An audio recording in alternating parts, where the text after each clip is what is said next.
सोचिए, एक राजकुमार जिसने सोने के महलों, ऐश्वर्य और सत्ता को छोड़ दिया, सिर्फ एक सवाल के उत्तर की तलाश में। जीवन का असली अर्थ क्या है? आज हम उसी रहस्य से पर्दा उठाने वाले हैं। तो इस वीडियो को अंत तक ध्यान से सुनिए, क्योंकि हो सकता है आज आपके जीवन का नजरिया हमेशा के लिए बदल जाए। हम सबके जीवन में डर है, कभी हार का, कभी अपनों को खोने का, कभी मृत्यु का। और यह डर हमें किसी न किसी बाहरी शक्ति की ओर झुकने पर मजबूर करता है। कोई भगवान की मूर्तियों में शरण ढूंढता है, कोई धन के पीछे भागता है, तो कोई रिश्तों में खुद को खो देता है। लेकिन सोचिए, क्या गौतम बुद्ध, क्या वह भी किसी ईश्वर, किसी मूर्ति, किसी चमत्कार में विश्वास करते थे?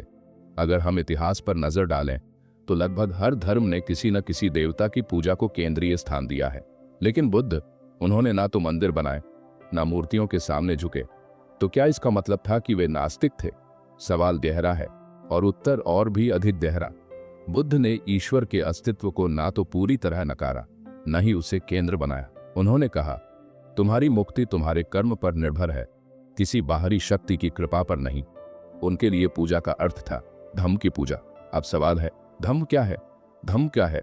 धम्म कोई देवता नहीं, कोई मूर्ति नहीं, कोई स्वर्गिक सत्ता नहीं। धम्म है सत्य, करुणा, नैतिकता और प्रकृति के शाश्वत नियम।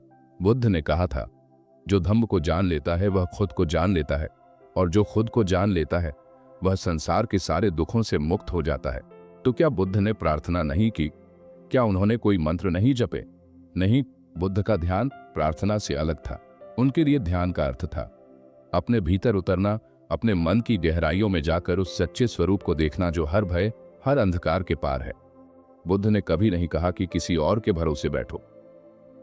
उन्होंने कहा, अब दीपोभव, स्वयं अपना दीपक बनो, यानी अपने अंधेरे को खुद रोशनी में बदलो। किसी और से उम्मीद मत रखो कि वो तुम्हें बचाएगा, कोई ईश्वर आएगा और दुख हर लेगा। यह सोच छोड़ दो, क्योंकि असली शक्ति तुम्हारे ही भीतर है। लेकिन यह रास्ता आसान नहीं है।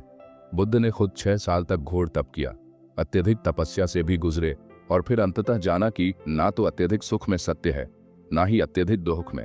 सत्य है मध्यम मार्ग में। मध्यम मार्ग में जहां ना तो अपने शरीर को सताना है, ना ही इंद्रियों के भोग में खो जाना है, बल्कि जागरूक होकर समता के साथ जीवन को जीना है। अब सोचिए, अगर बुद्ध बिना किसी बाहरी पूजा, बिना किसी ईश्वर के भरोसे, केवल अपने आत्मिक प्रयास से आत्मज्ञान पा सकते हैं, तो क्या हम नहीं पा सकते?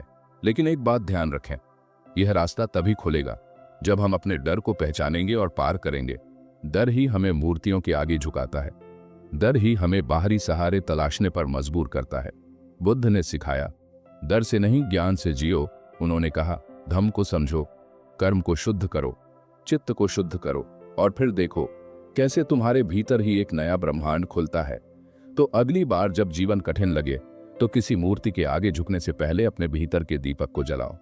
अपने कर्म को देखो, अपने सत्य को देखो। याद रखो, धम्म से बड़ी कोई शक्ति नहीं। ध्यान, नैतिकता और सच्चे प्रयास से ही सच्ची मुक्ति संभव है। और अगर आप सोच रहे हैं क्या इस सफर में हमें किसी गुरु की जरूरत है, तो बुद्ध का उत्तर है, गुरु केवल मार्ग दिखा सकता है, चलना आपको खुद पड़ेगा। तो अपने दीपक खुद बनो, अपने भीतर के सत्य को खोजो, धम्म के मार्ग पर चलो, और फिर देखना कैसे अंधकार अपने आप दूर हो जाता है। अगर आपको यह कहानी प्रेरणा देती है तो इसे अपने दोस्तों और परिवार के साथ शेयर करें। और अगर आप और ऐसे जीवन बदलने वाले विचार सुनना चाहते हैं तो चैनल को सब्सक्राइब करें और बेल आइकन दबाएं। याद रखिए, स्वयं दीपक बनो, सत्य को जियो, धम्म को पाओ। यही बुद्ध का असली संदेश है। धन्यवाद।